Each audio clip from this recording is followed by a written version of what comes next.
हवस पूरी कर ली और मैं एक जिंदा लाश की तरह अगले दिन अपने घर पे आ जाती हूँ। उस रात के बाद आप यकीन नहीं मानोगे, मुझे मर्द जात से नफ़रत हो गई। जब भी मैं ससुराल जाती थी, उसे सिर्फ़ मैं बिस्तर पे अवेलेबल चाहिए थी। इसने मेरी लाइफ़ बर्बाद कर दी है इस इंसान ने। मतलब मैंने इतना सब कुछ सहा, देखा। मेरे भी बहुत बड़े-बड़े सपने थे कि मुझे पुलिस ऑफ़िसर बनना है, आईपीएस बनना है। मेरे को बस यही थी जिद, पढ़ना, पढ़ना, पढ़ना। अगर नहीं पढ़ाओगे तो मैं खुद को ख़त्म कर लूँगी, मेरे को पढ़ना है।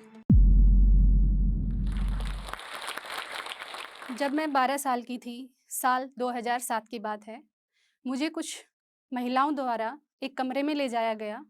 मैंने वहाँ पे जाके देखा कि एक पुरुष जो कि 25 साल का, अराउंड लगभग 25 साल का था, और उसने अंदर से कुंडी लगाई और मुझे बेड पे लेटाया और उसने वो किया जो शायद, मतलब मैं एक जब लड़की बालिग होती है और उसके साथ हो, उसके बिना मर्ज़ी के होता है, तो भी वो एक अपराध की श्रेणी में आता है।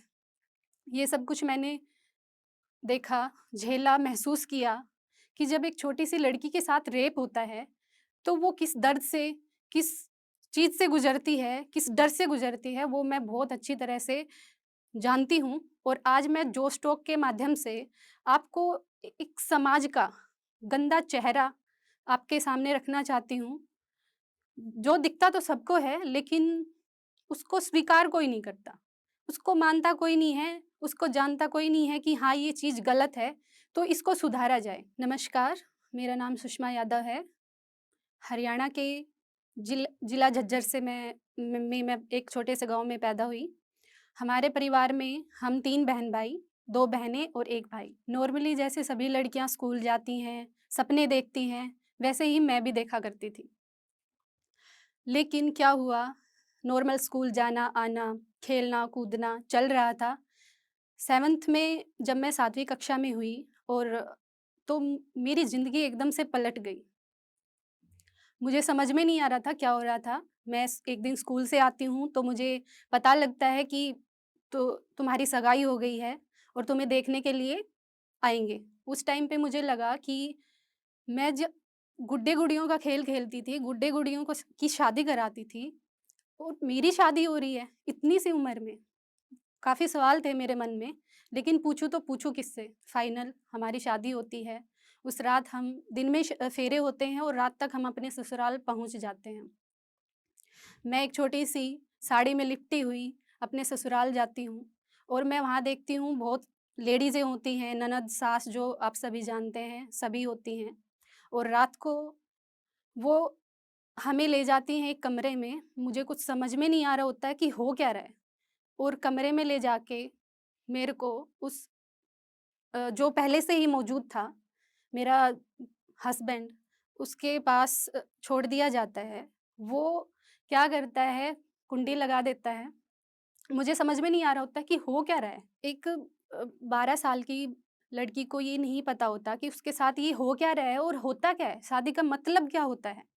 कुछ भी नहीं पता और उसके साथ ये सब कुछ हो जाता है।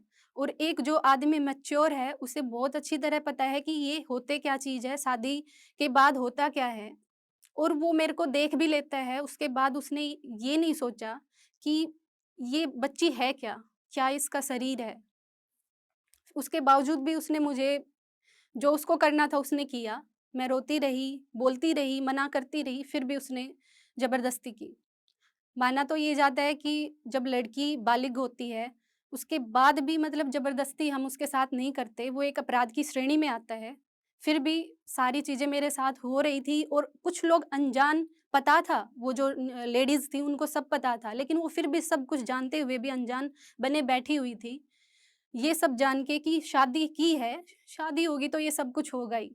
लेकिन किसी ने एक बार ये नहीं सोचा कि शादी तो हो गई ठीक है, लेकिन किसके साथ क्या हो रहा है? वो लड़की जो जिसको हम छोड़ के आए हैं, उसके साथ हो क्या रहा है?